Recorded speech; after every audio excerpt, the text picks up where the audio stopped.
Bonjour, bienvenue à toutes et à tous sur Comics Party, très heureux de vous retrouver, d'autant que dans quelques jours, le 30 janvier, on fêtera les 3 ans de la chaîne, et oui, déjà 3 ans ensemble.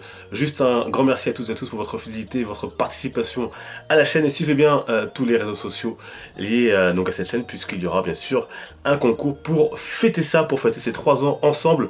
Encore un immense merci du fond du cœur. Et pour fêter ça, un titre pas très gai aujourd'hui, puisqu'il s'agit de Spider-Man l'Empire, un des titres les plus sombres autour du tisseur.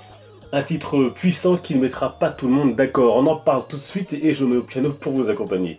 Si vous avez lu Spider-Man l'Empire, vous avez peut-être ressenti un petit effet The Dark Knight Returns, l'une des œuvres cultes de Frank Miller. Pour rappel, dans ce futur probable, un Bruce Wayne vieillissant a raccroché capes et masques lorsque les exactions d'un groupe radical nommé les Mutants le forcent notamment à reprendre du service. Avec Spider-Man règne en version originale, Keir Andrews rend clairement hommage à cette œuvre en adaptant certains de ses codes aux tisseurs de Marvel. On retrouve bien sûr des hommages visuels plutôt évidents, comme ici, mais l'histoire aussi rappelle le titre culte sorti dans les années 80. Ici, cela fait 30 ans que Peter Parker n'est plus Spider-Man. La ville de New York est dirigée par un maire aux allures de dictateur qui, grâce à son empire, contrôle la criminalité à New York, ce qui fait ici écho un peu au gang des mutants de The Dark Knight. Les New-Yorkais sont désormais tranquilles, mais au prix d'une dérive sécuritaire organisée et sans pitié. Peter Parker, lui, est désormais âgé et vient de se faire virer. Il mène une vie simple et semble plutôt reclus. C'est finalement J. Jonah Jameson qui déclenchera en lui le déclic qui lui fera ouvrir les yeux sur la situation de sa cité. Celle qu'il a défendue corps et âme au prix de tous les sacrifices durant des années. Mais le chemin du retour ne sera pas de tout repos. Spider-Man devra affronter des super vilains qu'il connaît bien et qu'on n'avait pas revus depuis 30 ans, mais aussi ses propres démons, et faire le deuil de son passé. Avec notamment cette question, qu'est-il donc advenu de son grand amour, Mary Jane Watson, dont on voit Peter enlacer la tombe sur la couverture. Très clairement, ce titre sombre ne plaira pas à tout le monde.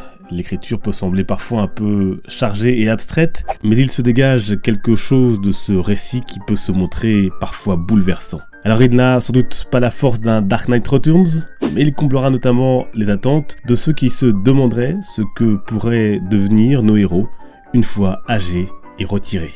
Voilà donc Spider-Man l'Empire dans la collection Marvel Collector sortie en octobre 2014, c'était un bimestriel pour 6,90€. Je me doute qu'aujourd'hui on ne doit pas forcément le trouver très facilement. Encore une fois, ce n'est pas un titre qui mettra tout le monde d'accord, je vous montre encore quelques images et le style donc d'Andrews sur ce dessin, donc qui a notamment travaillé sur Iron Fist. Vous voyez là ici donc Spider-Man Peter Parker sur la tombe de son oncle Ben. Et même physiquement, c'est peut-être pas forcément le Spider-Man qu'on aimerait voir vieilli en tout cas. Et c'est ça aussi qui est intéressant dans ce comics, qui prend un peu le contre-pied de nos attentes. Voilà, et en tout cas il y a vraiment des passages très bouleversants, notamment autour de Mary Jane Watson et son destin tragique, vous allez voir, si vous lisez donc ce titre Spider-Man l'Empire chez Panini Comics. Nous on se retrouve bien évidemment sur les réseaux sociaux, vous avez tous les liens en description, le groupe Facebook, surtout n'hésitez pas à nous suivre et à venir partager également cette passion tous ensemble, et puis suivez donc tous les réseaux sociaux pour fêter les 3 ans de la chaîne et des concours qui arrivent d'ici quelques temps. Merci à tous, n'hésitez pas à partager cette vidéo si elle vous a plu, à vous abonner à la chaîne également et puis à activer la cloche de notification, sans quoi vous ne serez pas prévenu et vous ne verrez pas la chaîne dans votre fil de vidéos. Encore une fois, merci à toutes et à tous, portez-vous bien, à très bientôt. Les comics sont une fête. Ciao.